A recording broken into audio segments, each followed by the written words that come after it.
আমি নিয়ে এসেছি চিকেন কষা অন্য স্বাদে। তার জন্য লাগছে চিকেন, পেঁয়াজ রসুন বাটা, জিরে বাটা, ধনে বাটা, শুকনো লঙ্কা বাটা, কাঁচা লঙ্কা দিয়েছি চিড়ে, কাশ্মীরি লঙ্কা গুঁড়ো দেবো একটু কালারটা আসার জন্যে, হলুদ গুঁড়ো,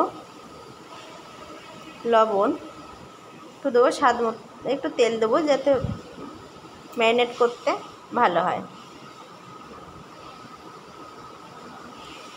তেল দিয়েছি, তেলটা এসে গেছে। আমি ওতে একটু সামান্য চিনি, গোলমরিচ দেবো, একটু গোলমরিচ একটু থেঁতড়ে দেবো আদা থেঁতা করে, গোটা গরম মশলা, তেজপাতা, পেঁয়াজগুলো দিয়ে দিয়েছি। এবার পেঁয়াজগুলোকে ভেজে নেব।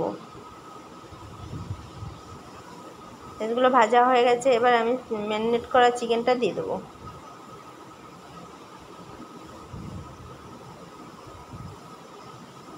এবার আমি একটু টমেটো কেটে রেখেছিলাম, সেই টমেটোটা দিয়ে দেবো। বীজগুলো ধুয়ে দিয়েছি, ফেলে, বীজ থাকলে ভালো লাগে না।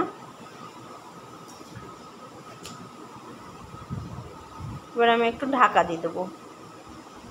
ঢাকা দিয়ে দিয়েছি, ঢাকাটা খুলে নেব। হয়ে গেছে আমার, মাংস থেকে জল ছেড়ে দিয়েছে।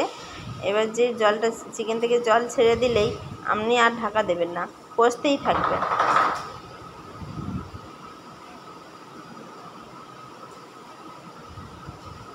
যতক্ষণ না জল মরছে ততক্ষণ চিকেনটা কষাই করেই যেতে হবে। ভেজে রাখা আগে থেকে আলুটা ভেজে রেখেছিলাম, সেই ভেজে রাখা আলুটা আমি দিয়ে দিলাম।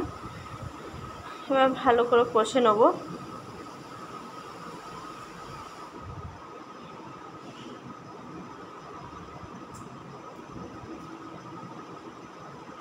দেখে নেবো আলুটা একটু সেদ্ধ হয়েছে কিনা। সেদ্ধ হয়ে গেছে আলুটা। মাংসটা কষে একটু কালার চলে আসবে, জলটাও মরে যাবে। যখন দেখবেন একটু কালার চলে এসেছে, চিকেন কষা হয়ে গেছে, তখন বুঝতে পেরে যাবেন। কালার না আসলে চিকেনটা কাঁচাই থাকে, যতক্ষণ না একটু ভাজা ভাজা হচ্ছে ততক্ষণ হয় না। রেডি হয়ে গেছে আমার চিকেন কষা।